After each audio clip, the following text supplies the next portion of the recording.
I just saw the ending of the new Stranger of Paradise DLC, Trials of the Dragon King, and we've got a few things to talk about. Some of the things mentioned kind of go back to the things I said in my last video where I mentioned the paradox of Garland actually being a force of good, and the Warriors of Light actually being the evil things. Click on this card if you haven't seen that yet. But now there's a few more things I need to add to the list of things to talk about with the release of this DLC. If you're new here, my name is Leonard Phillips, and here at the Returners Hideout, we take deep dives into the Final Fantasy series and come up with possible theories to explain some of the mysteries of the games. So far, we've covered Final Fantasy IV changing the face of RPGs, and the fact that I pressed the A button in Final Fantasy VI nearly 70,000 times. We've still got a lot to unpack as the channel progresses, so if you're into that sort of thing, you know what to do. On July 20th, the DLC for Stranger of Paradise was released, and pretty much immediately dozens of people got gameplay footage up, and that kind of told me that it was pretty solid for what it was. So I ventured deeper. I'll say this as sort of a blanket statement. If you played the original Stranger of Paradise game and want more, this is a solid piece of DLC, and honestly it sets up the second DLC coming out this fall pretty well. More theories about that later on. So we'll just go straight in, and I do have to say, just like the trailer having a brief moment where I was sort of awestruck, this DLC had a split-second moment where I paused and just sat with it. It's another homage to the original Final Fantasy, but we'll get there in a bit. Clearly, with a name like Trials of the Dragon King, we find out that it's about Bahamut. I mean, that's no secret. But going through the conversations and the additional story points, the Lufenians are brought up again, this time in a terrible light. It's Jack's sole purpose to keep the Lufenians from interfering in the whole balance thing. Also, I love the fact that Bahamut calls Jack's party the Warriors of Chaos.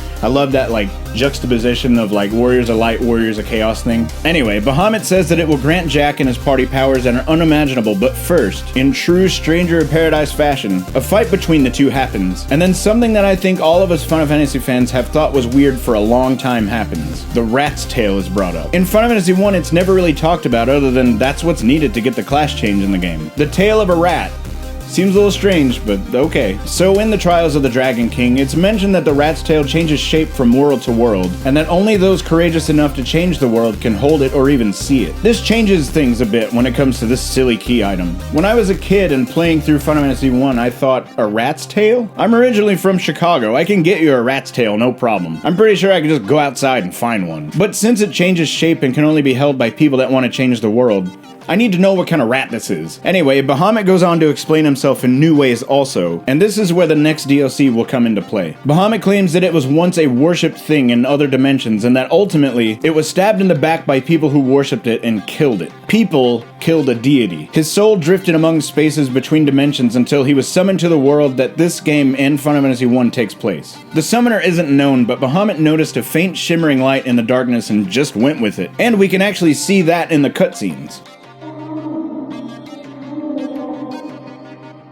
Apparently the summoner is a female of some sort? Is that you, Rydia? Jack and the group think for a second that maybe it's the Lufenians that summoned Bahamut, but that doesn't make any sense as they wouldn't summon something they couldn't control, and that theory gets thrown out the window. Garland and Bahamut ultimately come up with an agreement. Bahamut makes his rat-tailed child thing become a test to make the Warriors of Light strong enough to kill Chaos, and Jack will do everything he can to ultimately keep doing his job. And then it happens. Be warned, spoilers ahead. The Warriors of Light step in. Jack basically blows 3 of them like birthday candles out of the way until 1 warrior is left standing. Impressed by this, they fight, and this is the moment that made my eyeballs leak a little. Just like the scene in the trailer where it copied the original opening to Final Fantasy I, the Warrior of Light, just for a small brief moment in time, gets himself ready and poses in the exact same pose that's depicted on the original Japanese box art. This is a small blink and you miss it kind of moment, but man, it was huge to me. Oh yeah, and the ending of this DLC threw me right the heck off. A lot of comments I saw said that this ending is disappointing, but everyone has to remember that this isn't a one-for-one retelling of Final Fantasy I. It's an alternate dimension thing, as I pointed out in my original Stranger of Paradise video. Now I'm wondering if this rift and dimension thing has something to do with Gilgamesh. Anyway, until that DLC comes out hopefully this fall,